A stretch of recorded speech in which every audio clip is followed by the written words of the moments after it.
Hello, and welcome to Earned Happy Endings. I'm your host, Lily Holman, and this is our first bonus video about a topic that I think is important enough that I'm going off of a script, so please forgive me. But about a year before I went to college, Pixar gifted me with Toy Story 3, a perfectly crafted film about accepting the inevitability of loss. And it was about a year after my older brother had gone to college, and it felt like the studio was reaching out to this generation of children that in many ways it kind of helped raise. Toy Story came out in 1995 when I was about 2, and so I feel like I've always had Pixar films in my living memory. And it was just kind of felt like this loving, helpful hand to us, and helping us deal with this kind of major transition in our lives. And so I graduated college this year, and I feel as if Pixar has ended up handing me a second gift, and this one seems to be of even greater value. And because when you're leaving for college, it can feel a bit like you're losing someone else, something external to you. You're leaving home. Um, and so the idea of loss in Toy Story 3 worked very well because Andy and the toys were figuring out how they were going to continue to exist without each other. Um, but the thing about actually attending college, especially, and I'm sure you know this if you've been, and graduating, it can lead to these kind of avalanches of changes internally where instead of feeling like you're losing something external to yourself, it feels like you're losing your innermost self. You feel like you are changing instead of the world, and that can be incredibly frightening and hard to deal with. And that is where Inside Out steps in. This is the incredible film that is released this week on Friday the 19th, and I managed to see an early screener, so that's how I can talk about it. So that kind of acknowledging that transition and examining that transition is why this film is kind of so special and so intelligent.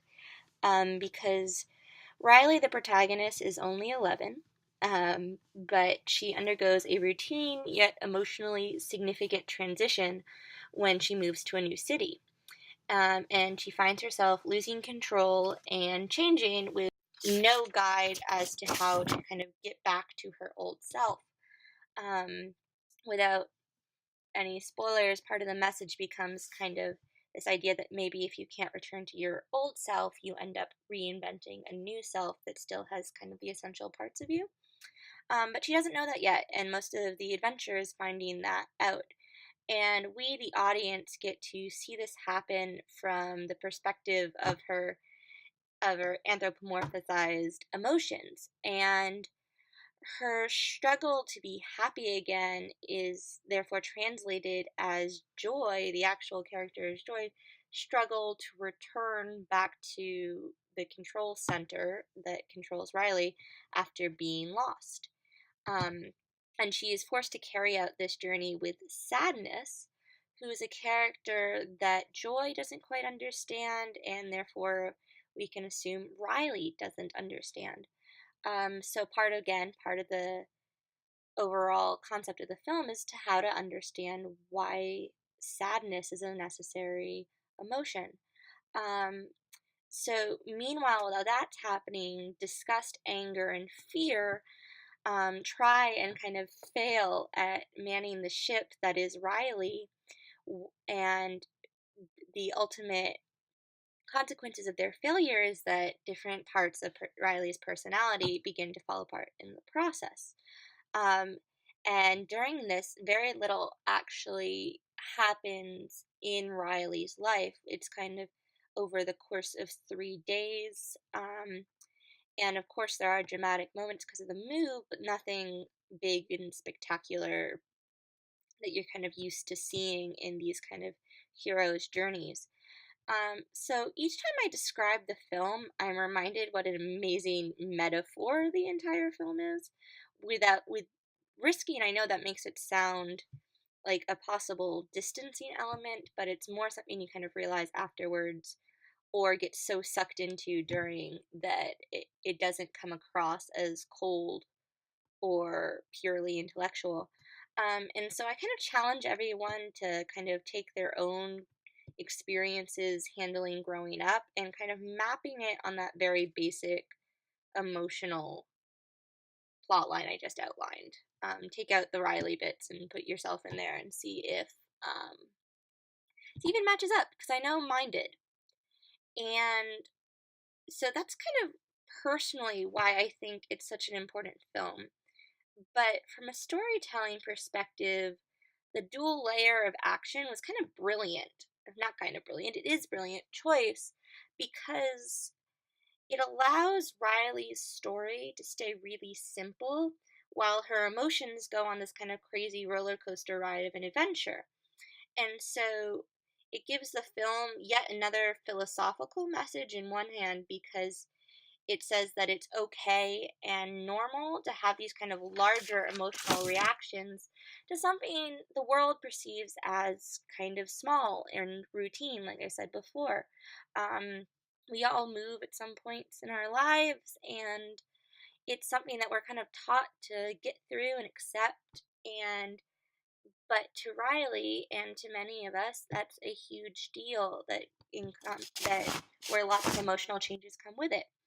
Um, and so that's the kind of message of the film. The thing is, though, if you had kind of stayed from Riley's perspective and just told this kind of 3 day story, it could risk either being really boring or falling into kind of cliched, overacted, overwrought storyline. And instead, um, the adventure inside Riley's head kind of keeps it exciting, and entertaining and quite funny at points, because they kind of can have the traditional kids movie inside her head going on while Riley has the more adult emotional crisis. And so it's incredibly effective as a film, and kind of shows that the kind of different levels of thought that Pixar puts into their films, because they want them to be entertaining, but they want them to be engaging as well. And they're also going for multiple audiences. They want it to be entertaining for the kids as well as for the adults. And I know that I have gotten a lot more out of a lot of Pixar films watching them when I'm older. But that being said, their their target audience is children. Um, so there's one last element I kind of want to point out, because I'm sure that things like the performances, which are brilliant and subtle, and many of the other elements, especially visually, I'm sure will be tackled in other places. And one day I will sit down and do an entire paper on this film. But the one thing I do want to address that I think sometimes, that I think might get lost, that I think is really important, is actually the pacing of the movie. And it seems like a very boring thing to address, but I think that it makes it quite special, because it's a very slow movie in terms of the Riley storyline is a very slow burn, but kind of even with the kind of adventure that joy and sadness are on, the entire movie has this kind of very patient feel to it. And I think that it leads to a very different engagement with the film than you're normally used to with a Pixar film. And one of the reasons I think I was kind of dumbfounded about it at first, because you kind of think back on the big sad Pixar moments. I think of the Up montage, but you also get like the moment that Marlin's wife dies in Nemo, or well, this isn't a Pixar movie, but Big Hero 6 is full of these kind of punchy, sad moments, and it's kind of typical these days of animated fare, I kind of think of them as like Bambi's mom moments where it's like big and tragic and you know exactly when you're supposed to cry, but it's really kind of a moment. Um, and it doesn't kind of work like that in Inside Out. The sadness and the emotions are kind of teased out of you slowly over the movie with little moments. Um, and I've now been told by other friends who have seen it that it's kind of the movie they've cried most at in a Pixar film.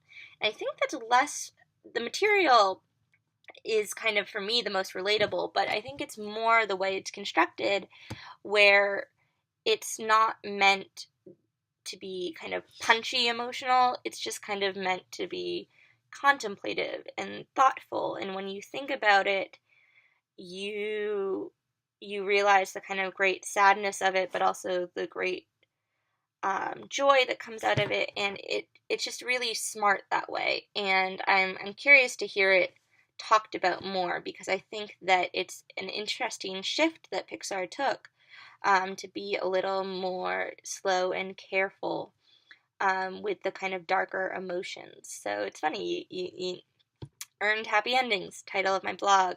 I usually think of that as characters kind of responding to great tragedy and coming out of it okay at the end. What I love about Inside Out is it proves that it doesn't have to be great tragedy for you to have to undergo an emotional change to handle it. And this film kind of